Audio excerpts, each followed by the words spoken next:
அனைவருக்கும் வணக்கம். நான் டாக்டர் செந்தில்குமார்.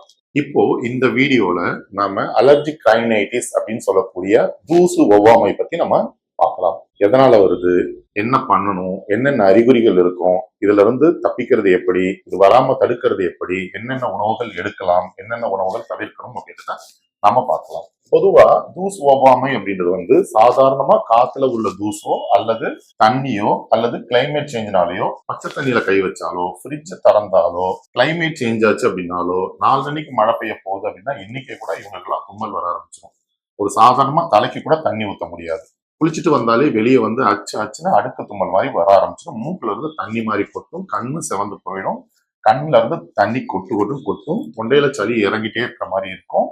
வறட்டு இருமல் கூட இருக்கலாம், தொண்டையில ஒரு கரகரப்பு தன்மை இருந்துகிட்டே இருக்கும், காதுக்குள்ள அரிப்பு இருக்கலாம், மூக்குல அரிப்பு இருக்கலாம், மூக்குல ஒரு விதமான எரிச்சல் இருக்கலாம், மூக்கை போட்டு தேய்ச்சிக்கிட்டே இருப்பாங்க.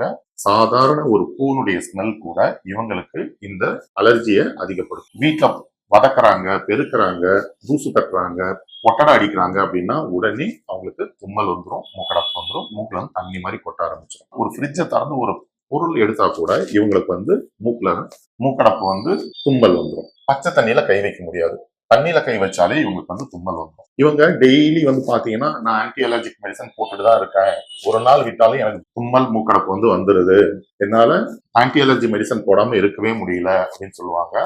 வெளியில எங்கேயாவது டிராவல் பண்றதா இருந்தாலே ரொம்ப கஷ்டப்படுவாங்க. ஏன்னா இவங்களுக்கு எப்ப மூக்கடப்பு வரும், எப்ப தும்மல் வரும், எப்ப கண்ணுல இருந்து தண்ணி வரும் அப்படின்றத ப்ரெடிக்ட் பண்ணவே முடியாது. ஆபீஸ்ல நான் உட்காந்துருக்கேன் டாக்டர், ஏசிக்கு முன்னாடி உட்காந்துருக்கேன், என்னால உட்காரவே முடியல, இத்தனைக்கும் மாஸ்க் போட்டுட்டு இருக்கேன், இருந்தாலும் எனக்கு மூக்கடப்பு வருது, தும்மல் வருது, என்னால எல்லாரும் முன்னாடியும் சேர்ந்துக்கிட்டே இருக்க முடியல, டெய்லி ஒரு பக்கெட் டிஷ்யூ காலி ஆகுது அப்படின்னு சொல்லுவாங்க. ஸோ இவங்க என்ன பண்ணணும் அப்படின்னு பாத்தீங்கன்னா, பிரீத்திங் எக்ஸசைஸ் சொல்லக்கூடிய பிராணாயாமம் ரெகுலரா பண்ணலாம்.